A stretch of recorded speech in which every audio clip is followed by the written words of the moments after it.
Doing a little bit more work with bullet point number 6. On the graphing calculator, we made y3 equal to y2 over y1. Okay. In other words, y3 was equal to the derivative of 2 to the x divided by 2 to the x. And what we found was that y3 always equals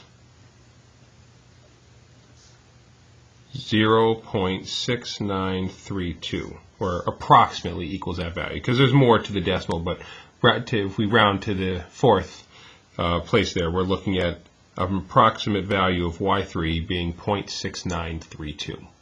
Flipping over to the other side, bullet point number 7 says rewrite the equation from number 6, which expresses the relationship between y1 and y2. So in other words, we know that y2 divided by y1 is equal to 0.6932. And specifically, we can move y2, or we can leave that all by itself by moving y1 over to the other side of the equation by multiplying both sides by y1. That eliminates things here, and we have y2 is equal to y1 times 0.6932.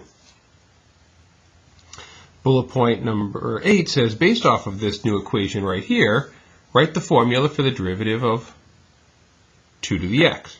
Well, keep in mind that y2 is the derivative of 2 to the x.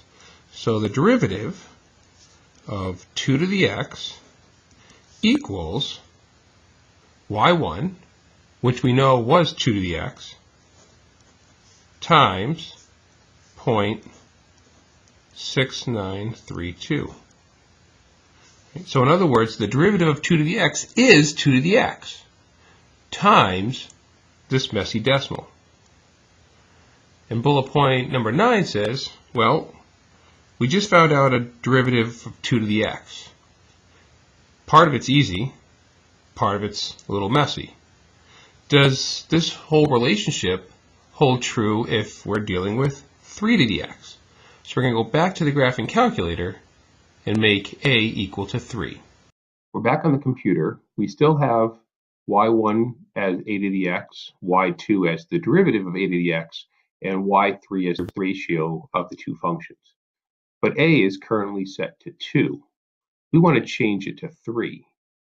So we're going to go back to the main screen, which is why I hit second mode, and I'm going to store 3 into a. I'm going to overwrite the 2 with a 3.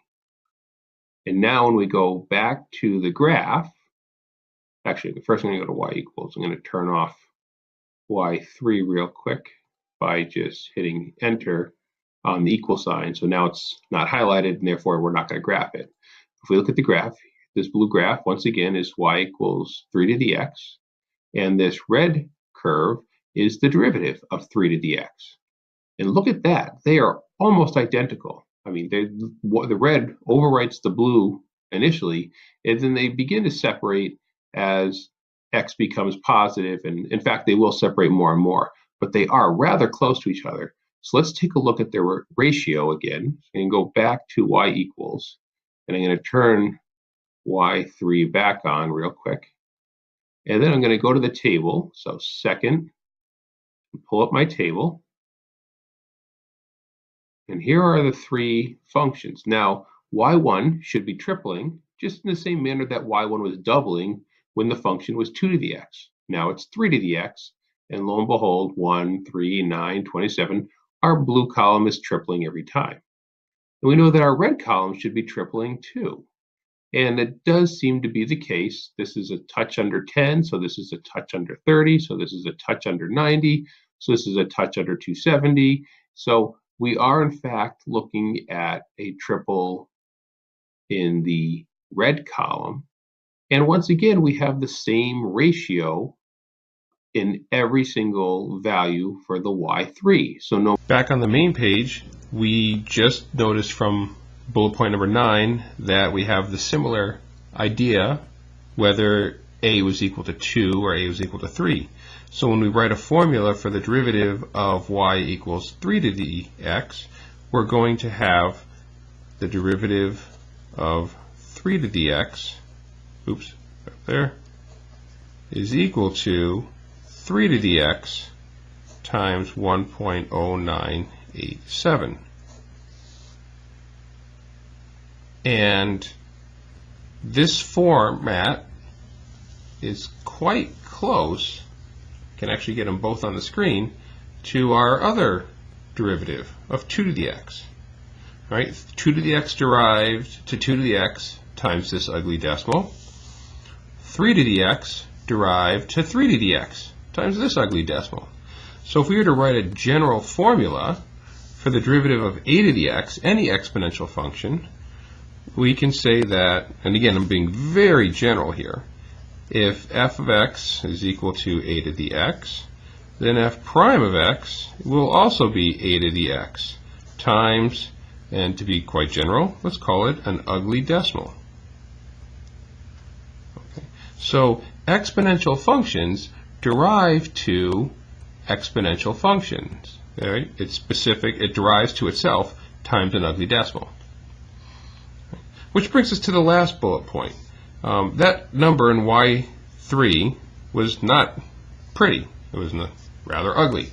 So it would be cool if we could have a much nicer number, say like 1. Right?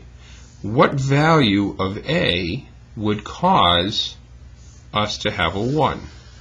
In other words, if we were to make a chart here, okay, when we have our a value